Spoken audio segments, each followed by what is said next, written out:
दोस्तों बहुत बहुत स्वागत है आप सभी का हमारे इस यूट्यूब चैनल में। दोस्तों चैनल पर अब तक की सबसे बड़ी खबरों की अपडेट आपको मिलती है, इसलिए आप रेड बटन दबाकर आप चैनल को सब्सक्राइब कर लें और बेल आइकन को भी जरूर प्रेस कर लें, जिससे कि आपसे किसी भी तरह की न्यूज मिस ना हो। तो दोस्तों बढ़ते पहली बड़ी खबर की ओर। जी हाँ दोस्तों, पहली बड़ी खबर है कि राहुल गांधी के मसूद अजहर जी संबोधन से खड़ा हुआ नया विवाद। यह दोस्तों कांग्रेस अध्यक्ष राहुल गांधी ने सोमवार को पार्टी कार्यकर्ताओं की एक बैठक में आतंकवाद पर चर्चा करते हुए आतंकवादी संगठन जैश ए मोहम्मद के सरगना मसूद अजहर को जी कहकर संबोधित किया, जिसे लेकर विवाद खड़ा हो गया है और भारतीय जनता पार्टी ने इसके लिए उनकी कड़ी निंदा की है। भाजपा ने अपने ट्विटर हैंडल पर एक वीडियो क्लिप पोस्ट की है, जिसमें गांधी को आतंकवादी सरगना को मसूद अजहर जी कहते हुए दिखाई गया है। इसके साथ भाजपा ने लिखा है कि देश के 44 वीर जवानों की शहादत के लिए जिम्मेदार आतंकी संगठन जैश ए मोहम्मद के सरगना के लिए राहुल गांधी के मन में इतना सम्मान। केंद्रीय कपड़ा मंत्री एवं भाजपा नेता स्मृति ईरानी ने ट्वीट कर कहा है कि राहुल गांधी और पाकिस्तान में क्या समानता है, आतंकवादियों के प्रति उनका प्यार, कृपया आतंकवादी मसूद अजहर के प्रति राहुल जी का आदर देखिए, आतंकवादियों के प्रति उनके प्यार का प्रतीक है। उन्होंने कहा कि पहले भी कांग्रेस नेता रणदीप सुरजेवाला संसद पर हमले के दोषी अफजल गुरु को गुरुजी संबोधित कर चुके हैं। पार्टी के वरिष्ठ नेता दिग्विजय सिंह हाफिज सईद को साफ कह चुके हैं। भाजपा के वरिष्ठ नेता एवं केंद्रीय मंत्री रविशंकर प्रसाद ने गांधी पर निशाना साधते हुए कहा कि राहुल गांधी ने बेशर्मी की सारी हदें पार कर दी हैं। ये गलती से नहीं हुआ है, ये जानबूझकर किया गया है। केंद्रीय मंत्री बाबुल सुप्रियो ने ट्वीट कर कहा है कि देश के प्रधानमंत्री का अनादर करने के लिए एक के बाद एक आरोप लगाएंगे, लेकिन मसूद अजहर जैसे आतंकवादी के लिए सम्मान दिखाएंगे। ये राहुल गांधी हैं। अगर वे सार्वजनिक तौर पर इतना सम्मान जता रहे हैं तो कल्पना कीजिए कि वो निजी तौर पर क्या करते होंगे। राहुल गांधी की टिप्पणी ऐसे समय में आई जब भारत मसूद अजहर को संयुक्त राष्ट्र सुरक्षा परिषद से वैश्विक आतंकवादी घोषित कराने में जुटा हुआ है। विदेश मंत्रालय के प्रवक्ता रवीश कुमार ने शनिवार को संकेत दिया कि भारत को इस बार सकारात्मक कदम की उम्मीद है। गांधी सोमवार को यहां कांग्रेस की दिल्ली इकाई द्वारा आयोजित मेरा बूथ मेरा गौरव कार्यक्रम में बूथ अध्यक्षों को संबोधित कर रहे थे, जिसमें उन्होंने भाजपा और राष्ट्रीय स्वयंसेवक संघ की विचारधारा की कड़ी आलोचना की। इस दौरान आतंकवाद का उल्लेख करते हुए उन्होंने कहा कि मसूद अजहर जी को मौजूदा राष्ट्रीय सुरक्षा सलाहकार अजीत डोभाल ही कंधार ले गए थे। जी हाँ दोस्तों, अगली बड़ी खबर है कि कांग्रेस कार्य समिति की बैठक गुजरात में, जुटेगा गांधी परिवार।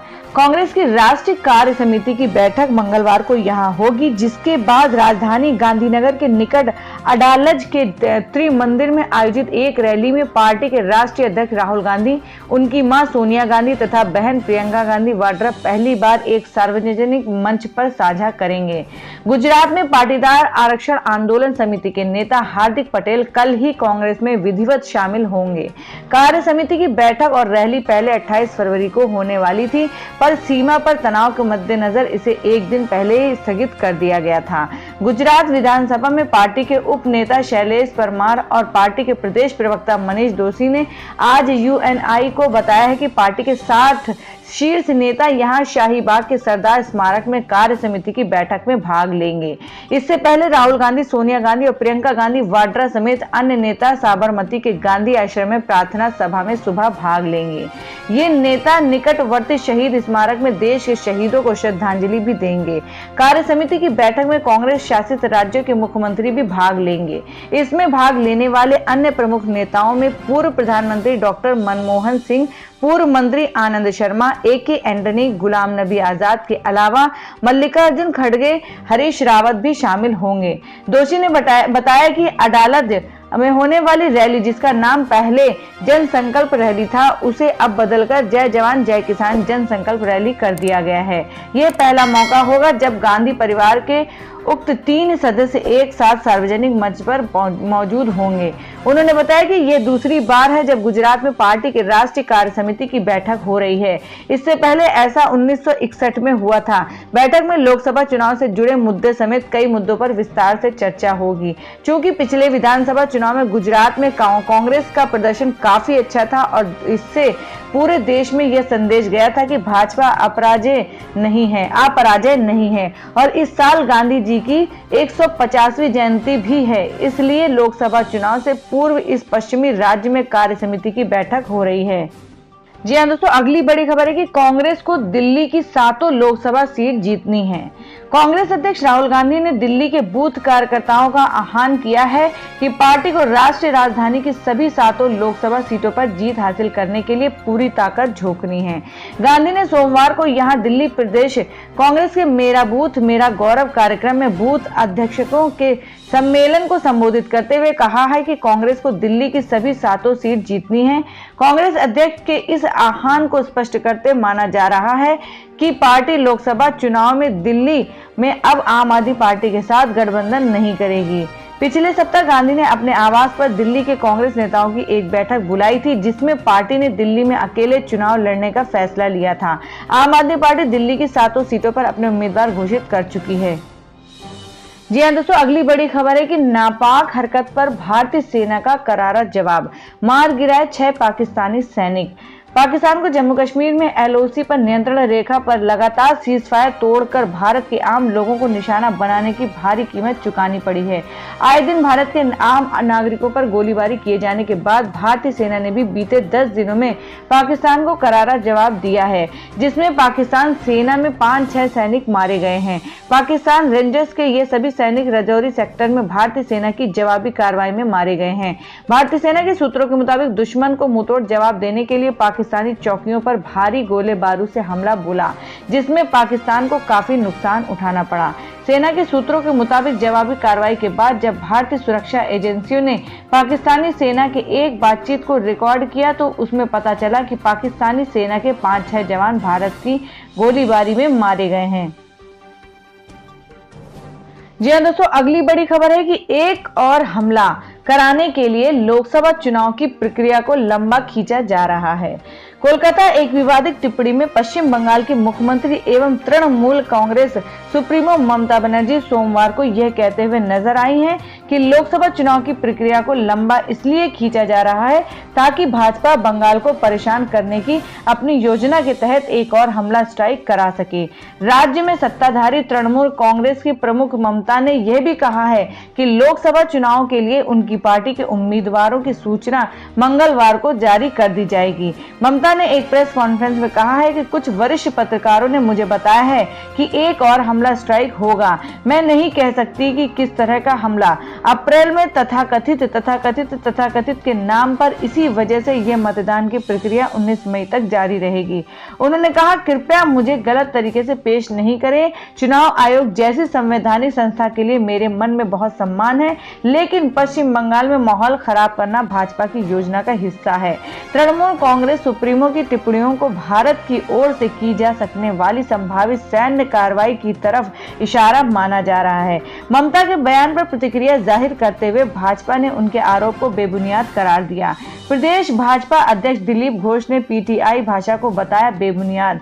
आरोप लगाना उनकी आदत है, वह हवा में बातें करती हैं। यदि उनके पास सबूत है तो उन्हें इसे सार्वजनिक करना चाहिए।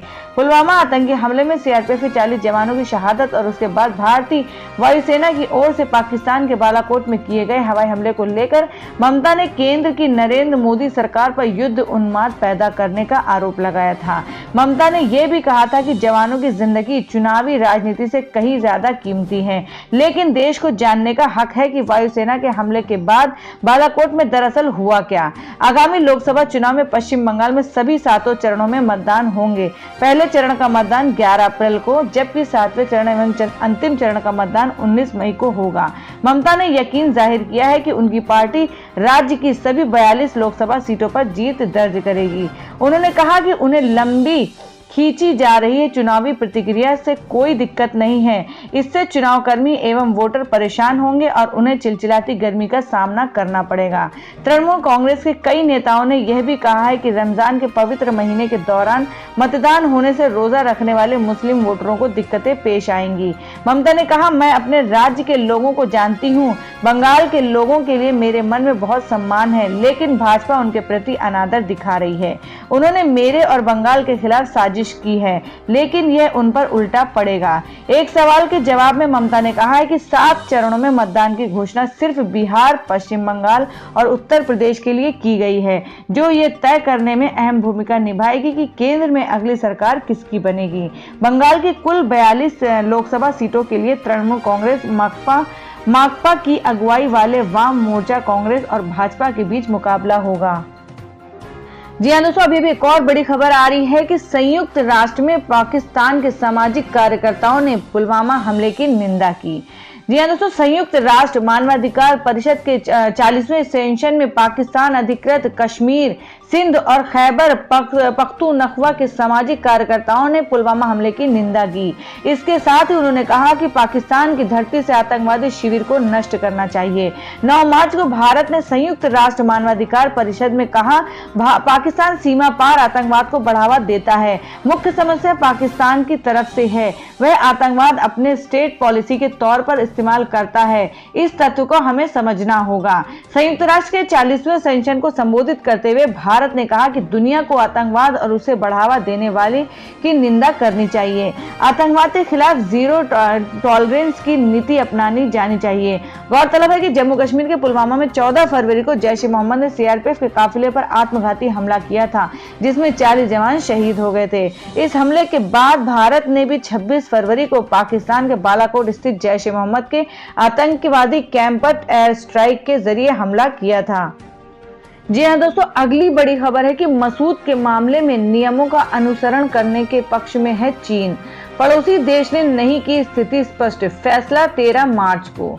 यहाँ दोस्तों, चीन ने कहा है कि संयुक्त राष्ट्र सुरक्षा परिषद 1267 प्रतिबंध समिति की ओर से जैश ए मोहम्मद प्रमुख मसूद अजहर को वैश्विक आतंकवादी करार दिए जाने संबंधी कदम उठाए जाने के मुद्दे पर वह जवाबदेह समाधान के पक्ष में है तथा नियमों का अनुसरण करना चाहता है।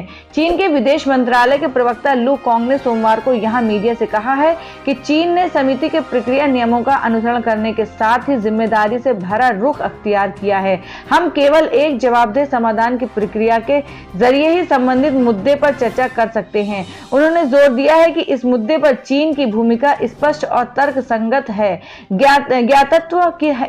ज्ञातव्य है कि पुलवामा आतंकी हमले के बाद अमेरिका, फ्रांस और ब्रिटेन ने अजहर को वैश्विक आतंकवादी घोषित किए जाने के लिए नया प्रस्ताव पेश किए जाने का मंतव्य जताया है। चीन की यह टिप्पणी उन रिपोर्टों के बाद सामने आई है जिनमें कहा गया है कि संयुक्त राष्ट्र सुरक्षा परिषद के 3 स्थायी सदस्य 13 मार्च को परिषद की बैठक में अजहर को वैश्विक का आतंकवादी घोषित किए जाने का प्रस्ताव रखेंगे। चीन ने हालांकि इस संबंध में अब तक अपनी ओर से उठाए जाने वाले औपचारिक कदम की घोषणा नहीं की है। इससे पहले 3 बार अजहर को वैश्विक आतंकवादी घोषित किए जाने के प्रस्ताव पर चीन ने अड़चनें खड़ी की थी।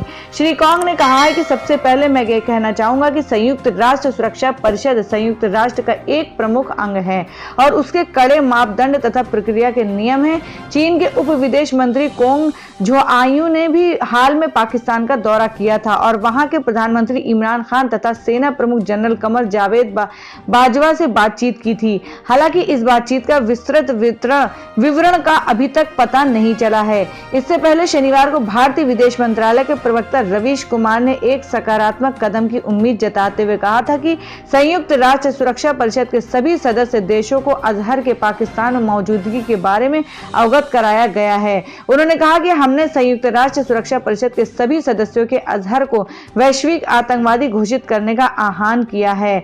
पिछले सप्ताह ही एक वरिष्ठ अधिकारी ने संकेत दिया था कि पुलवामा हमले के बाद RIC विदेश मंत्रियों की बैठक में विदेश मंत्री सुषमा स्वराज की चीन के विदेश मंत्री वांग यी के साथ बैठक सफल रही थी। जी हाँ दोस्तों, अगली बड़ी खबर है कि आभूषण विक्रेताओं की लिवाली से सोने में तेज रेट 33,250 रुपए प्रति 10 ग्राम। जी हाँ दोस्तों, विदेशी सराफा बाजारों में कमजोरी के रुख होने के बावजूद स्थानीय आभूषण कारोबारियों की ताजा लिवाली से दिल्ली बाजार में सोमवार को सोना 80 रुपए की तेजी के साथ 33,250 रुपए प्रति 10 ग्राम हो गया। अखिल भारतीय सराफा संघ के मुताबिक औद्योगिक इकाइयों एवं सिक्का निर्माताओं के उठाव कम होने से हालांकि चांदी भी 370 रुपए की गिरावट के साथ 39,530 रुपए प्रति किलोग्राम रह गई। बाजार सूत्रों ने सोना कीमतों में तेजी आने का श्रेय घरेलू बाजार में स्थायी आभूषण विक्रेताओं की मांग में आई तेजी को दिया, लेकिन विदेशों में कमजोरी के रुख ने लाभ को कुछ सीमित कर दिया। जी हाँ दोस्तों, एक और आज की बड़ी खबर है कि चुनाव से पहले महंगा हुआ पेट्रोल डीजल। प्रधान ने कीमतों में नरमी के लिए सऊदी अरब से मांगी मदद। जी हाँ दोस्तों, आम चुनाव की घोषणा से ठीक पहले पेट्रोल डीजल की कीमतों में आए उबाल के बाद पेट्रोलियम मंत्री धर्मेंद्र प्रधान ने दुनिया के सबसे बड़े तेल निर्यातक देश सऊदी अरब से मदद मांगी है। प्रधान ने सऊदी अरब से कहा है कि वो भारत में कच्चे तेल की दरों को उचित स्तर पर बनाए रखने के लिए सक्रिय भूमिका निभाएं। पेट्रोल और डीजल की कीमतों में बीते एक महीने के दौरान 2 रुपए के करीब इजाफा देखने को मिल चुका है। इस इजाफे की प्रमुख वजह अमेरिका और चीन के बीच व्यापार मोर्चे पर टकराव समाप्त होने की उम्मीद के साथ साथ ओपेक के सहयोगी रूस की एक ओर से तेल आपूर्ति में कटौती बढ़ाने की घोषणा शामिल है। प्रधान ने भारत यात्रा पर आए सऊदी अरब के पेट्रोलियम मंत्री खालिद अल फलीह के सामने ईंधन की बढ़ती कीमतों का मुद्दा उठाया और कीमतों को कम करने में अहम भूमिका निभाने की मांग की। बैठक के बाद उन्होंने ट्वीट कर जानकारी दी, मैंने ईंधन की बढ़ रही कीमतों पर अपनी चिंता अल फलीह के सामने जाहिर की है और कीमतों को उचित स्तर बनाए रखने के लिए उनसे सक्रिय भूमिका निभाने की अपील की है। वहीं रविवार को जारी किए गए आधिकारिक बयान में कहा गया है, प्रधान ने कच्चे तेल के प्रमुख उत्पादक और वैश्विक तेल बाजार में संतुलन बनाए रखने में सऊदी अरब की भूमिका का उल्लेख किया है। तो दोस्तों, इस खबरों से संबंधित सवालों के लिए हमें कमेंट करके जरूर बताएं और अब की आप प्रधानमंत्री के रूप में किसे देखना चाहते हैं उसे भी आप कमेंट में जरूर बताएं। और दोस्तों, अगर आपने हमारे चैनल को सब्सक्राइब नहीं किया है तो रेड बटन दबाकर हमारे चैनल को सब्सक्राइब कर लें और बेल आइकन को भी जरूर प्रेस कर लें, जिससे कि आपसे किसी भी तरह की न्यूज मिस ना हो।